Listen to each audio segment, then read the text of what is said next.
Well, hey there. I heard you and 5 other people don't like background music in our episodes. Enjoy the show. They're coming to get you, Barbara.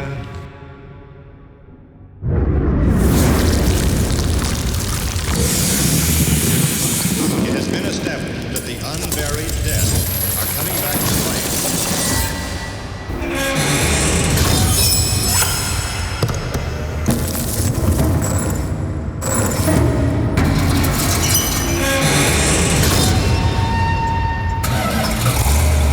Because of the obvious threat, this station will remain on the air day and night. Greetings, everybody, from the graveyard. Mark Warman, along with his daughter, Alyssa Rose. Fruit of my loin. We're having a very focused week this week. Our goal is to get the drivetrain installed in our 1970 Dodge Coronet RT. It's a 426 Hemi 4-speed FT6 dark bronze. One of one. One of only one left in the world, one of 2 originally built. So Very cool car. Fitting a 426 Hemi into anything is a job. If you look back to when we did our 1969 Roadrunner, very, very difficult, very tight fit. We expect the same thing. So we're focused on one thing primarily this week, and that is to get that drivetrain completed and ready to go into that car and then actually install it. What do you think? I think we can do it. I know we can do it. Top Gun. So I'd be like Maverick, and you'd be Goose? like, yeah, you'd be Goose. No, you you're hit Goose. How am I Goose? When am I sitting behind taking orders from you? I'm in the front, think we should you're in try the it. back, you hit your ejection thing, and it doesn't open all the way up, and you bash your head, and then you hunch back down, and you float down. I die in And the then movie. I'm looking in the mirror, and I'm crying, wearing my tidy whities, right?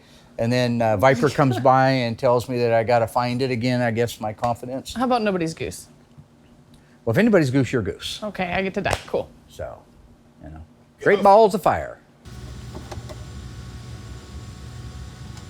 Right now I'm underneath the 1970 Coronet RT convertible. Remember, this is a 426 Hemi, 4-speed, one of only 2 ever made, the only one left in the world like it. You guys have watched us for years put engines and transmissions in. For the most part, they go pretty smoothly. If you recall, a couple seasons ago, our 69 Hemi Roadrunner convertible wasn't as easy. That's because the 426 Hemi is a very large engine fitting in a very small engine compartment. So I wanted to take just a minute to show you when we plumb out underneath the hood, why we're plumbing things out before that engine goes in, or because they'd be impossible to do once the engine and transmission are in. Wouldn't be impossible, it would be difficult. The brake lines, these are our inline brake tubes. These are the new lines that we put on our cars, and this is the new proportioning valve designed for the disc brake setup. This car has disc brakes on it. But if that big Hemi is sitting right here, you notice how you can't see that part? Well, it's 10 times worse when the Hemi's in place. So that's why we put and pre-plumb all of this stuff out. The clutch rod, not so necessary because that comes in from the back side of the firewall, but it's still in place. This right here is a speedometer retainer. So this is a speedometer cable. This is the factory retainer that held it in place. So back here on the firewall, you see more plumbing. You see our inline brake tube. This is the one that goes from the proportioning valve over to the passenger's front brake. That's right there. Again, not impossible, but highly improbable that you would get that in without causing damage once that big 426 Hemi's in there. This is our wiring looms in place. Wiper motor. Again, wiper motor could be done later, but you would be stretched out over the engine. Why take the chance? Go ahead and install it now. This is our starter relay. Again, difficult once it's in place. Our heater box is installed. These are the nickel cadmium captive washer style nuts that hold it in place. You put it in now, you can actually get to that.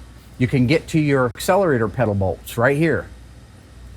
Up here at the top, you barely see it, but this is the bottom of the voltage regulator, and this is the ballast resistor over here. Okay, so if we move around now to the other side, which this is the passenger side inner fender area, a lot of the things on here we could have done later, but why not go ahead and plumb it out now? One of the things that would be difficult to do later after the drivetrain's in would be our fuel lines. Again, these are our 3/8 main, 1/4-inch return line. These are the correct lines for 426 Hemi. This actually has the unique KV marking fuel inlet hose. Those markings are intentional. That's the exact same one they would have used back in 1970. All of these clips that you see here and here, these are all factory clips as well. You'll see that the rest of our brake line goes down under the frame rail and up into the flexible hose. I go down here, you'll see that we have our horns in place here, both horns. Windshield washer reservoir. Look at how close that windshield washer reservoir is to that air box. Now this hood may need to be adjusted up just a hair because it's almost touching on it. There's our heater hose bracket that would hold our heater hoses once we have everything installed. So right now, 360 degrees, everything under the hood of this car is ready to accept the drivetrain. Just like on the front end, we have everything prepped out. We have our shocks in place right here. Fuel tank is in. Notice the line is another KV fuel line. See that fuel line going in there? That's the same as the front.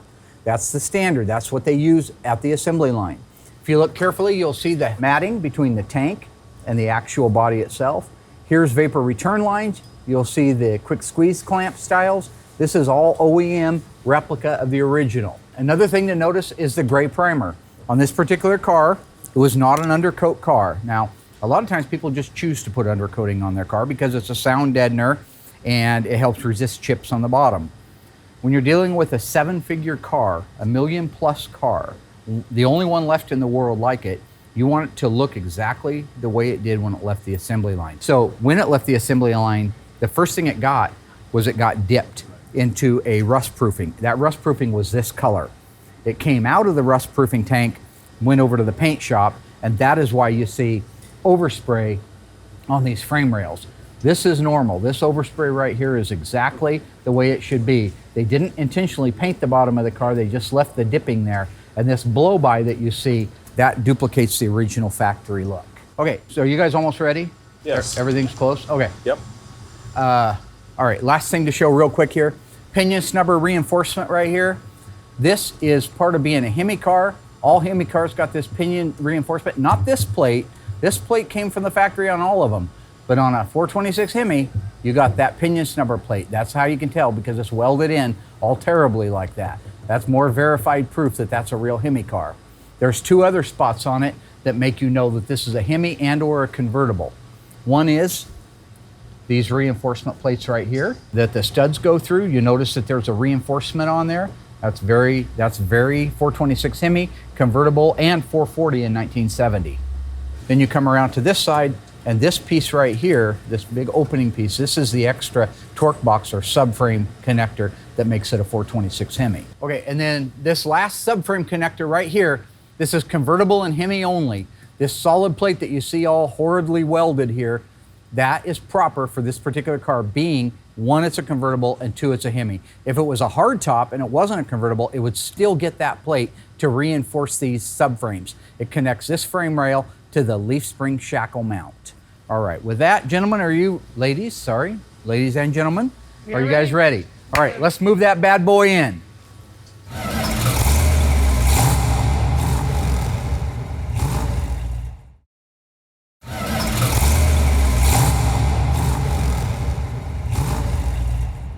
In 1965, a racing legend was born. A Hemi-powered, wheel-standing beast of a truck known as the Little Red Wagon.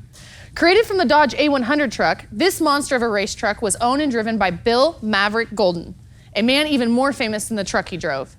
Bill Maverick famously won over 1,800 trophies, thousands of races, and set an astonishing number of records during his racing career.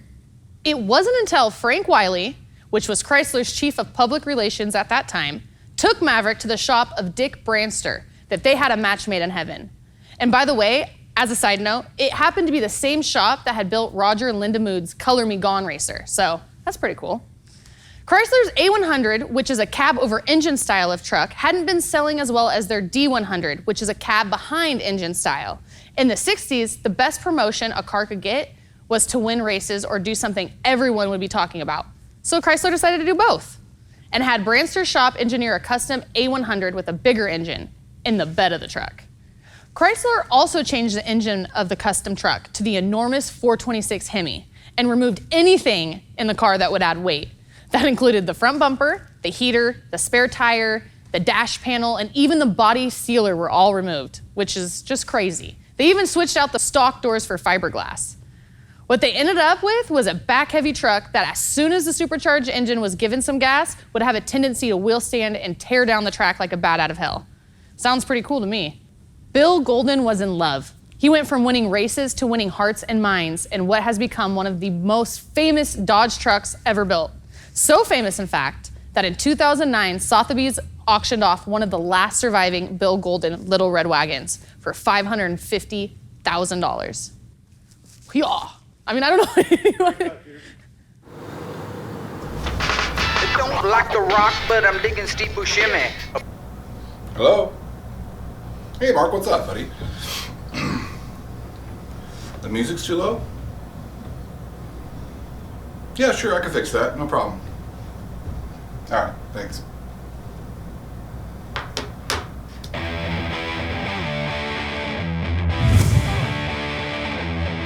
What we're going to talk about today is this unique 70 Dodge Coronet's air delivery system, or in this case, the Ram Charger. This is a really cool system. As you can kind of see, I'm kind of standing in where the air cleaner would be right here. So when this hood is shut down, it actually seals off the air cleaner, which we'll talk about in a minute. But what's really cool is a lot of times you see these cars in a car show and you see this piece of rubber right here and you're like, man, is that like a diaphragm, or how does that, system work right there?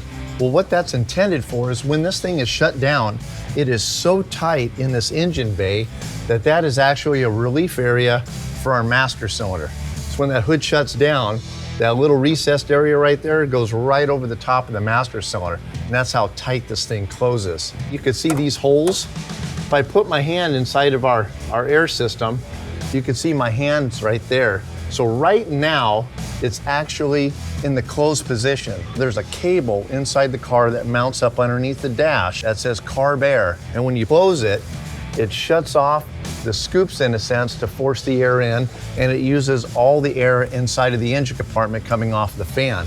So now these flaps are actually controlled, when this air comes in, by this cable right here where it comes out from underneath the dash. It comes up and it hooks right here. And this cable is actually connected to this arm. And this arm right here controls this rubber flap. So now to run the other side, you actually need a transfer cable. So that transfer cable is hooked right here, and it actually runs all the way across to this side right here. Right now, that cable is closed, so this is the only place you're getting air from.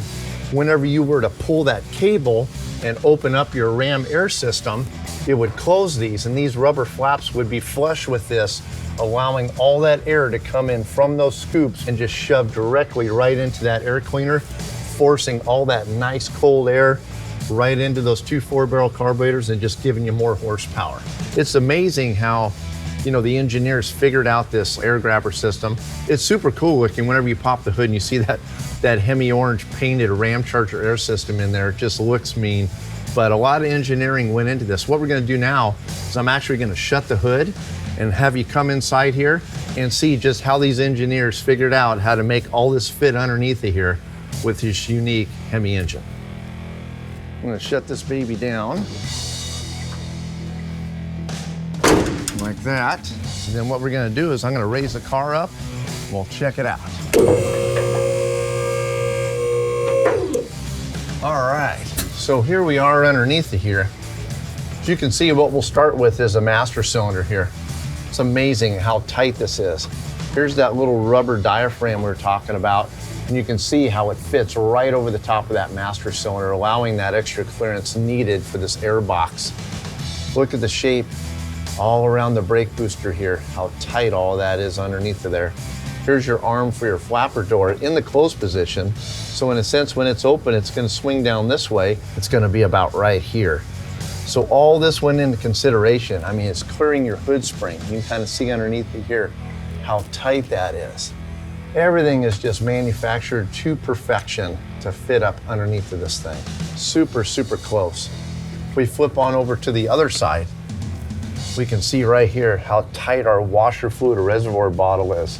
I can't even get anything in there. I mean, that's like maybe 1/8 of an inch.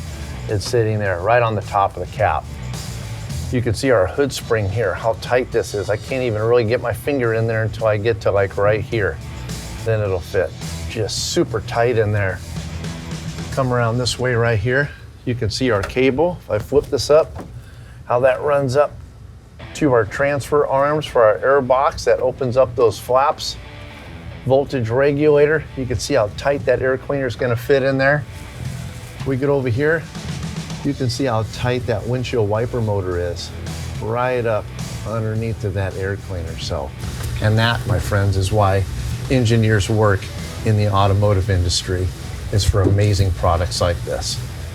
All right, so now we're going to talk about our actual air cleaners. Now, both of these, I got two examples here. Both of these are B-body, ram air, or ram charger, or air grabber type of air system. This right here is actually off of an A12 Dodge Coronet Super B. Now, the A12 cars all had a fiberglass liftoff hood, which was really unique for 1969. It's a 69.5 model.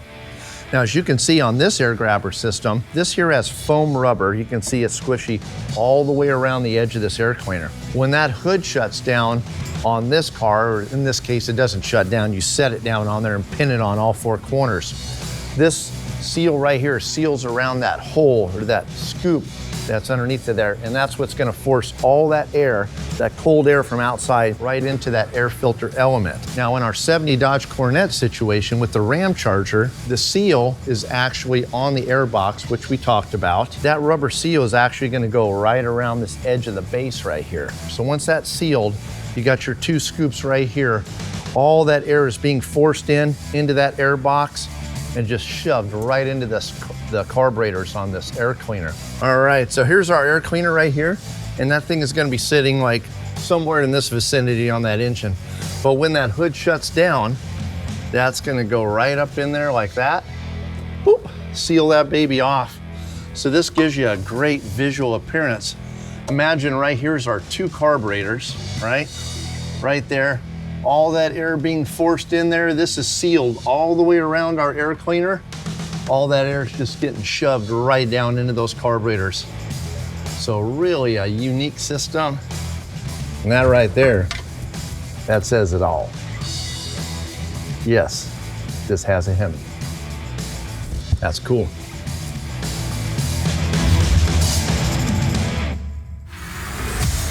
The AAR CUDA and the Challenger TA are some of the most sought-after muscle cars on the planet today. What does TA stand for? Is it Transatlantic, Trans Am, or Trans Auto? Stay tuned until after the break. What does this TA and Challenger TA stand for? Was it Transatlantic, Trans Am, or Trans Auto? The answer is Trans Am, which is short for Trans American.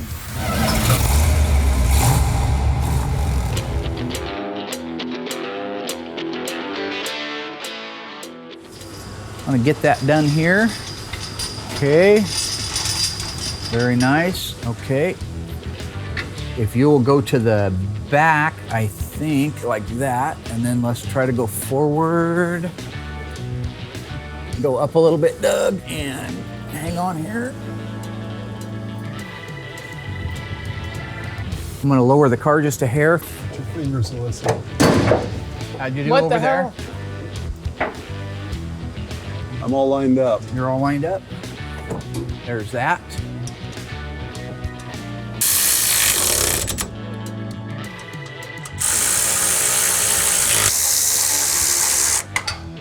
Okay, we got those tightened down there.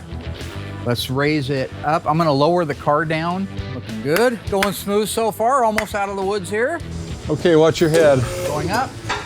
Move the lock. Yep, game time.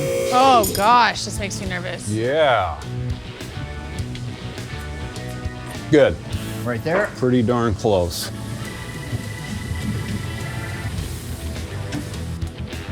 Perfect. Put the other side of the shackle in. Perfect. There we go. That's what I want to see.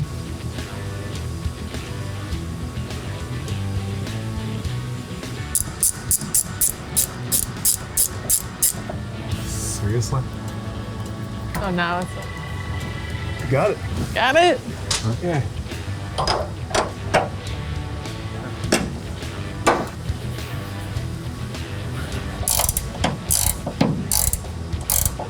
Okay, we're in. Let's raise it up.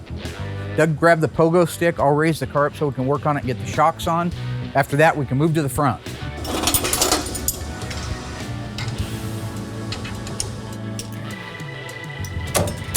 Doug, you got the hardware?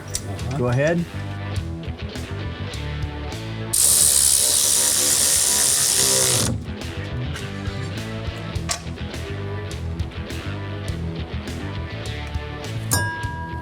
Beautiful. Nice work, guys. Okay, our shocks are in place. Right now, we're gonna move to the front. We're gonna get the engine and the transmission loaded up in front of the car. Then we'll work together, we'll get it lowered down, get it into place. This is the part that's gonna really count because it's so tight getting that in there. You're gonna see exactly how tight it is to put a 426 Hemi in a V-body. Can't wait to do one in an E-body or an A-body. That would even be funner yet. Okay, let's do it.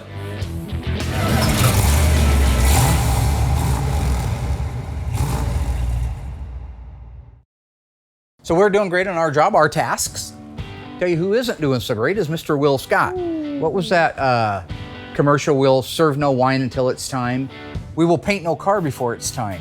He's about to show you what happens when you jump the gun. I'm talking about a paint gun, so it's kind of like a play on words. Yeah, I saw that, yeah. Jump Well, he paint couldn't gun. actually jump over anything. Ah, it's a shame. Dissension. Sorry, Will. I would never say No. anything about the fact that you've added about 40 pounds to the stir work, brother. He said something about it when I added mine. I've so. lost 40 pounds. I think I know who found it. No?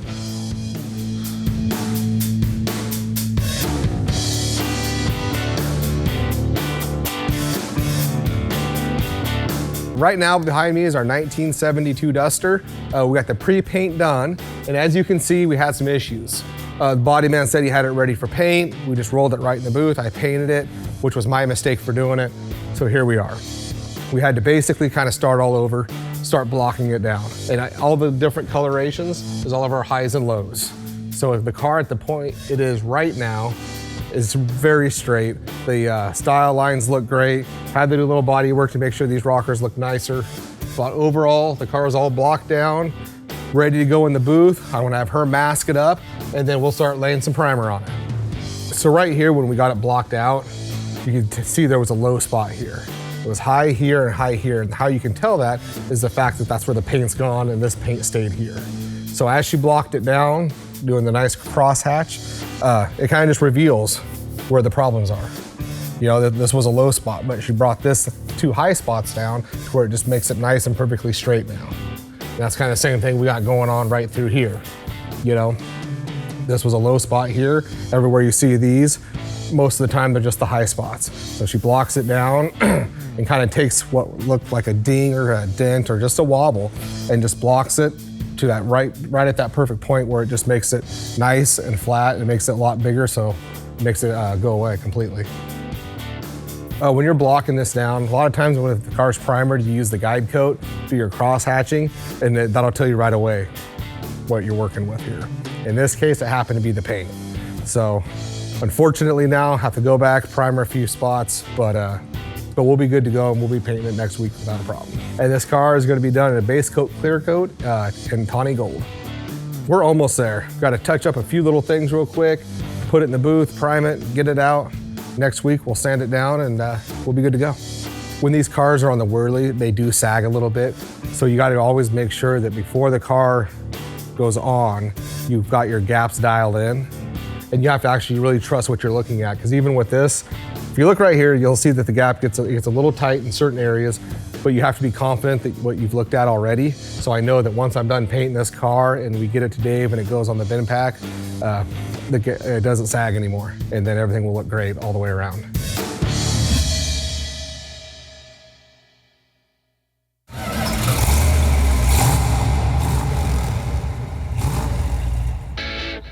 All right, Doug, so she's gonna raise it up. Alyssa, you can go ahead and raise it all the way up to the max, as high as it'll go. So we just finished installing the differential in the 70 Coronet, all right? Everything is bolted into place. We haven't hooked up all the cables and stuff just yet. That's not necessarily something we need to do this minute. I mostly wanted to get that rear end underneath the car so it would counterbalance it and keep us from if you put that big Hemi in the front, there's a very good chance that thing's gonna drop.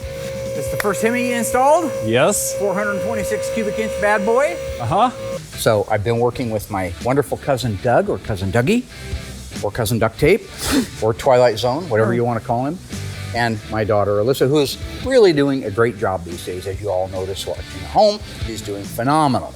All right, let's roll in. So steer it best you can underneath. Once we get it under there, we'll go ahead and reset. Okay, let me get an eyeball in the center here. So this is a very, very tight fit. So you weren't here when we put in the engine in the 69 Roadrunner. I don't think you helped us that day.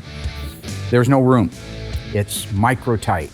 The whole unit needs to go to the passenger side about 6 or 8 inches, right in there. Let's stop there. Okay, starting to look pretty good. Let me look at the back, move over to the side. I think the back needs to come a little bit to the driver's side. Yeah, a little bit that way. So Doug, you keep yours from moving, just pivot it. And Alyssa, pull over there, a little bit more, Alyssa. Okay, that's probably pretty close right there for a start.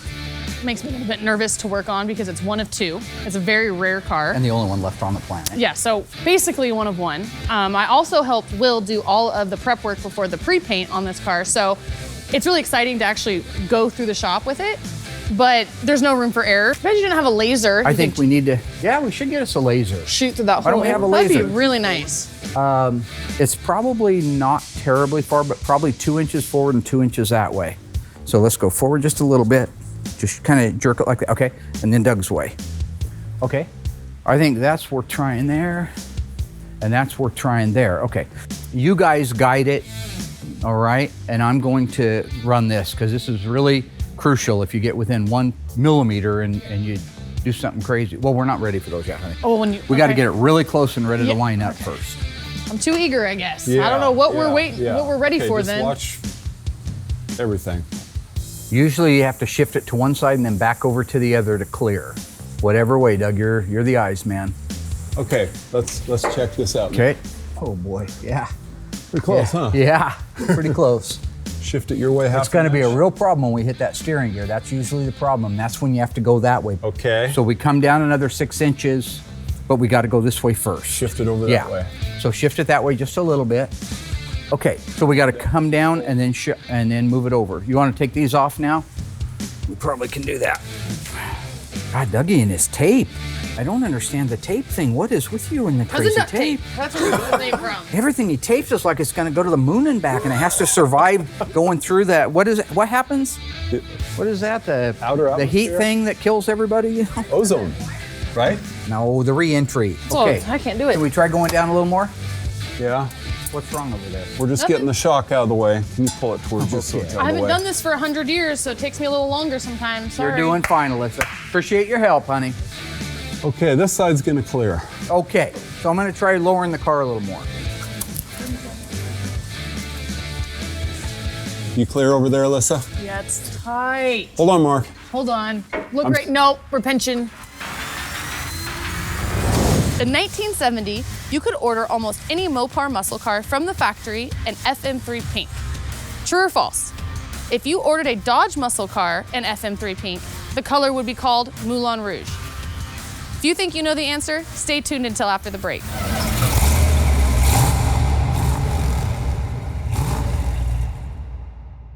So what do you guys think? True or false? In 1970, if you owned a Dodge muscle car painted FM3, it would be called Moulin Rouge? The answer is false. If you had a Dodge muscle car painted in FM3, it would be called Panther Pink. Plymouth, Manly. Plymouth is the one, they called it Moulin Rouge, and then called it Moulin Rouge. Yeah. And Panther Pink for the Dodge. Dodge is more masculine, so if you had a No, Dodge, but- it's called Panther Pink. Yeah. No, you did good. You did real good. Now you guys know. Now they we're learning together. Okay. Yeah, FM3. Could you get that for 1971? Echo, quietness, lights come down. Stay tuned. Just kind of let me walk out of frame. Powerhouse. This power steering line is gonna hit Okay. on the right. So we can also take the power steering line off, and you've got about a half an inch here. Okay. Oh, the one thing it is hitting though is The brake line. this black thing that holds wires. Just look back here. Right here. It's attached to the car. See how the engine's gonna grab that, tear it up? It will probably bend it out of the way, but I might be able to just bend it myself here. Yeah, that's a positive battery kill. Okay, it's out of the way. I'm going down a little more. Ooh. Looking good. Looking good. Looking good Okay. on my side. Pretty close? We did it. Great. Okay, so we are lined up. That was actually amazing that fit. That's absolutely not a hair. If you watched down through that tunnel that I was looking through the grill, it was within a couple of millimeters maybe of hitting on each side. But good job. All right, so let's align that thing and put the bolts in. Okay.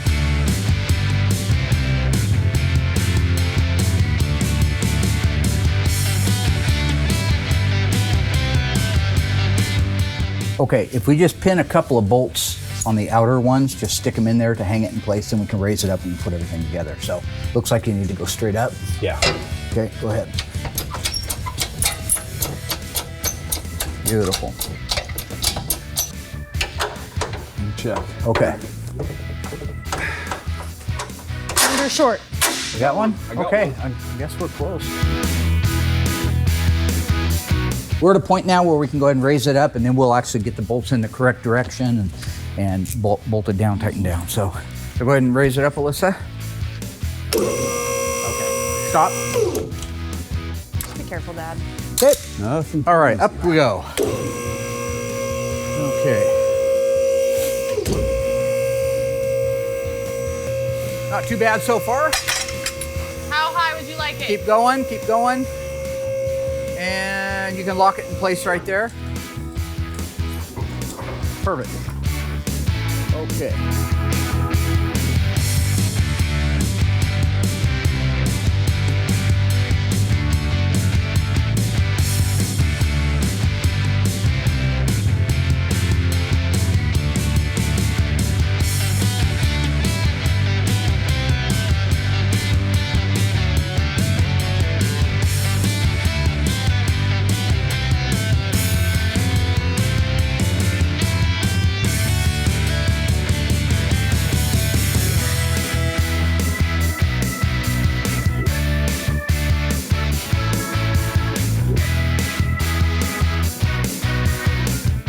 Doug, go ahead and drive in the driver's side torsion bar.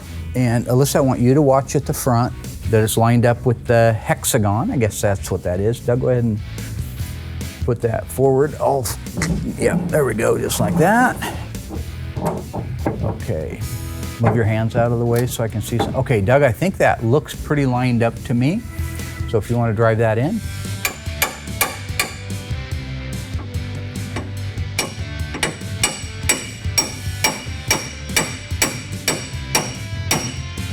Okay, let's go ahead and do the other side, then we'll move the torsion bar boots at the same time.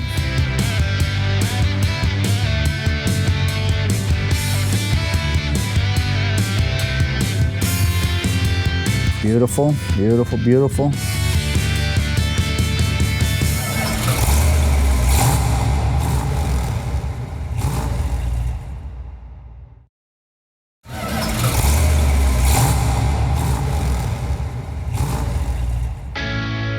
So Doug, go ahead and run the torsion bar adjuster bolt in. See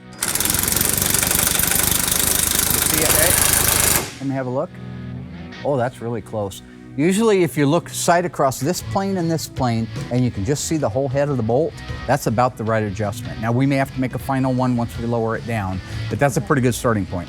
So let's duplicate the exact same thing on the other side. Good. Okay.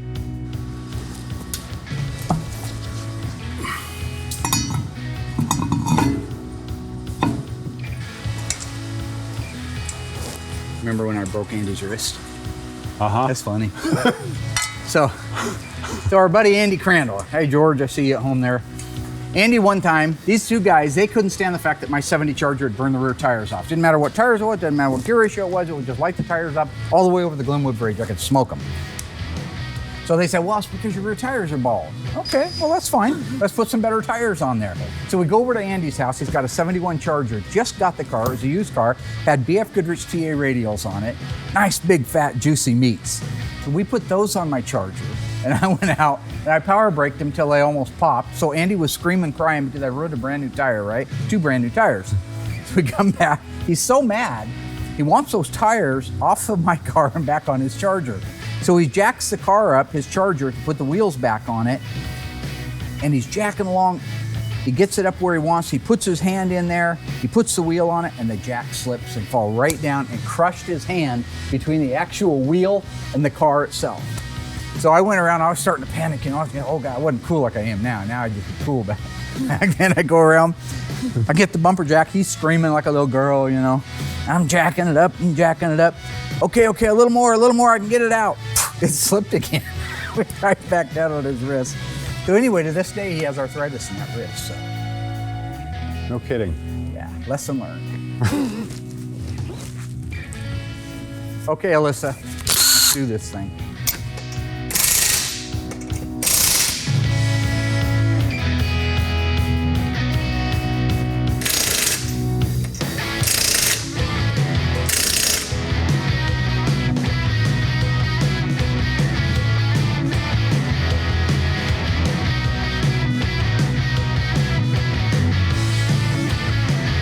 Okay, did you do this before on one of the cars? No. I don't think I had you do this. Okay. Yeah. If you look here, this car has styled wheels. If you look at those wheels, you can see the holes in them. That means you can see through the wheel and see the drum. When you had that type of a wheel on a Chrysler in this year, they required you to paint this red, about a 2-inch wide or so patch of red. So you see the highlighted area here? Yeah. So we're gonna move this over there to catch any paint that might fall. So if you look in our book, you see the 2-inch wide patch. It goes from about here all the way to the center. That's the exact area that you'll be able to see through these holes here. They want you to see that red paint, that racy red paint. That's why we're doing it. Okay, so I have a 2-inch wide chisel brush here, and this is our red. You can't hardly see it. It's actually Rust-Oleum red, and this is actually really close to what the factory used. So we're gonna wanna put some paint on there, just like that. Sounds kind of weird to do it this way, but this is how they did it at the factory. This is how we're gonna do it here. I usually go almost to the lug nuts, really close there. That gets me a good heavy coat on there. But that's it. It doesn't go around the edge. It doesn't go back here. It just goes on the face of it like that. What do you think? Try the other side? I think I can do that. Okay. Sorry. Confidence. I apologize. Just like that. That's right. Doug, if you've got the heat gun, would you start drying the left rear for me, please? What, that Coronet RT? It's the only one in the parking lot. It's okay. You know? How's that look? Okay, that's gonna work just fine. That's great, okay. What are you doing, Doug? Is this the right direction? Sure, Robotron. Go ahead. This Yeah, nut job.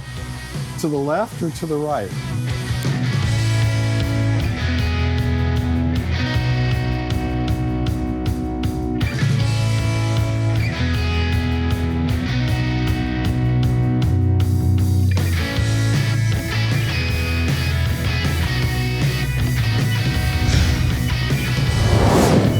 Looks good, all right. Okay. Let it down. I'll pull the legs out on the other side. Drivetrain installed, 1970. What kind of car is it? Coronet, What model? 1970. No, that's the year. Yeah. Here, this will help. Here, listen. RT. It's a RT. Okay, anyways. 1970 Dodge Coronet RT, Beautiful. 426 Hemi 4-speed, 354 Dana I'll do track what you pack. said you were gonna do. Oh, okay, yeah. You just talk to the camera. Woo! Look at that bad boy in there. Good job, Dougie, installing the drivetrain with us. Thank you. Did Frankenstein get hold of you about your bangs? He would like to have those back.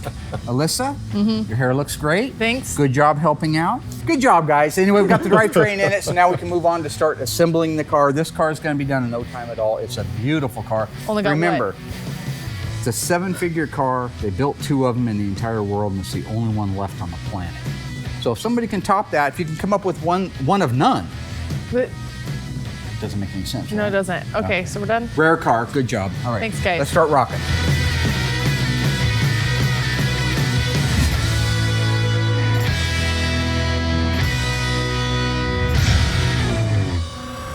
This is the kind of week that I absolutely love. The rarest car that we've ever done, the only one left on the planet, one of only 2 ever built. And it went together the way it's supposed to. But no matter what, that's a tight fit. But it went in. Yep. Alyssa and cousin Dougie Rooster. did a great job installing the drivetrain with me. It went really well. The pieces fit in there that we're supposed to. Going back through that car, if you start out at the beginning, I took a lot of time to show you why we put things in place underneath the car before we actually start working on it. So like the fuel tank and the fuel lines, those are important, and it's important to show why, but also it's really cool because this is one of the few cars that we've actually had the painted undercarriage, which is meant to emulate the look of the dipping process that happened back in the day. Most of the cars people want undercoated. This is a very rare car. It was not an undercoat car. It's not on the fender tag. So he wanted it to look exactly the way it was, with that grayish primer and then the blow-by of the FT6 on it. But you're talking about that beautiful color is going to be absolutely stunning. This is beautiful. Yeah. It's not just a great rare car, but when we're finished with it, which by the way is going to be in season 10 of Graveyard Cars, you're going to fall in love with it. One of the special things about it for me is I actually helped prep before all the paint for Will. So that was actually the first car that Will stuck me on to start learning how to prep. Did a good job. It looks really nice. Yeah. And you know, I gotta say, it's actually gone through the shop pretty quickly. He's done really well at speeding up the process. He's got a good team around him right now, and they're knocking those cars out. So while me and Doug are over here building out drivetrains where we're normally 6 or 8 or 10 ahead, we're not so many ahead right now. So that's what you're going to watch as we continue to evolve. Like in next season, we're going to probably deliver 10 or 12 cars. I mean, it legitimately is going to be a lot of cars because we have dialed in our process to a point where I think you're going to see the fruits of all those efforts. It's going to be pretty cool. Get to work with my daughter, what can you say? That's a wonderful, it's a gift, it's a blessing. Even though I tease her all the time, and I'll never stop because I think it's made you into the person you are today. Do something crazy. Well, we're not ready for those yet, honey. Oh, we got to get it really close and ready to line up first. Now, if we had 6-foot-long bolts, those would have been. I'm just gonna have it so it's handy. You're doing fine, golly. Oh, God. Okay. Come on, let's go, come on. Okay, so one of us can watch. Whoa.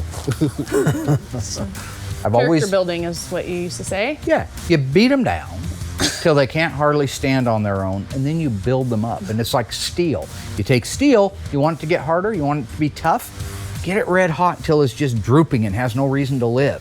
And then hit it with some cold air. That's how I do, and I build you up. It turned out fine for So me. you've been tempered. You know. Mark Warman, Graveyard Cars Tempering.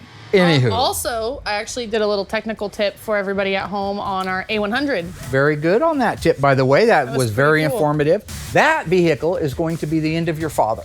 So, okay. yeah, you might want to You're take out a gonna kill real... yourself in it, or? Well, it's going to be 1,000 horsepower built by Ray Barton. It's got a blower shop 871 blower on it. It's got dual Demon 850 carburetors that are designed to go on a blower. Custom built Zoomy headers. But it's only on 2 wheels. You'll be fine. Yeah, as long as I don't have to steer it, should be fine. Should be fine. It's straight line. That's all you need. The little dead wagon is really going to be the little dead wagon. It's gonna be I mean, I'm not happy about the fact that I may have to die in it.